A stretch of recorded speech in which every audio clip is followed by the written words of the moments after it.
एक गांव के बाहर एक पुराना पीपल का पेड़ था। उस पेड़ की ऊंची डाली पर एक सुंदर सा सफेद कबूतर रहता था।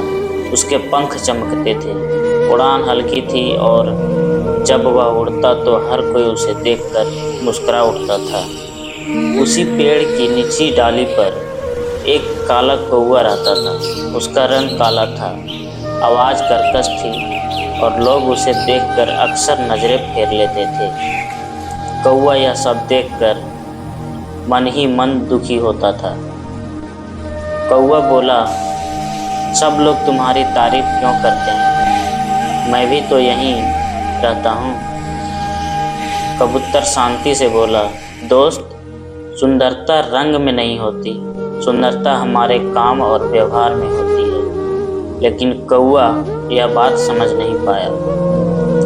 कुछ दिन बाद आसमान में काले बादल छा गए, तेज हवा चलने लगी और फिर भयानक आंधी और बारिश शुरू हो गई। पेड़ की डालियां हिलने लगी, पंछी घबरा गए। कबूतर डर के मारे इधर उधर देखने लगा। उसी समय कौवे ने तेज आवाज में सबको चेतावनी दी, सब संभल जाओ। अपनी तेज नज़र से उसने एक सुरक्षित जगह देखी और सभी पक्षियों को वहां ले गया। कौवे की समझदारी से सबकी जान बच गई। बारिश रुकने के बाद कबूतर कौवे के पास आया और बोला, आज तुम ना होते तो हम सब मुश्किल में पड़ जाते। यह सुनकर कौवे की आंखों में पहली बार खुशी दिखाई दी। उस दिन के बाद कौवा कभी अपने रंग से दुखी ना हुआ और कबूतर कभी अपने रूप पर घमंड नहीं किया। दोनों अच्छे दोस्त बन गए। याद रखिए, सुंदरता चेहरे या रंग में नहीं, सुंदरता समझदारी और अच्छे कर्मों में होती है। अगली सुबह सूरज की किरणें पीपल के पेड़ पर पड़ी। रात की आंधी अब सिर्फ एक आग बन गई थी। कबूतर आज पहले से ज्यादा शांत और विनम्र था। कबूतर मन ही मन सोचने लगा, अगर कल कौवा साथ ना देता तो मेरी सुंदरता मुझे नहीं बचा पाती।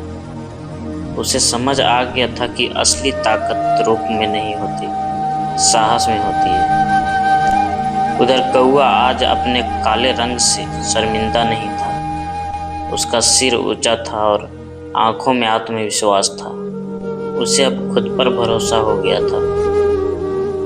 कबूतर उड़कर कौवे के पास पहुंचा और बोला, आज पहली बार दोनों एक ही डाली पर साथ बैठे हैं। ना कोई बड़ा ना कोई छोटा, बस दोस्ती।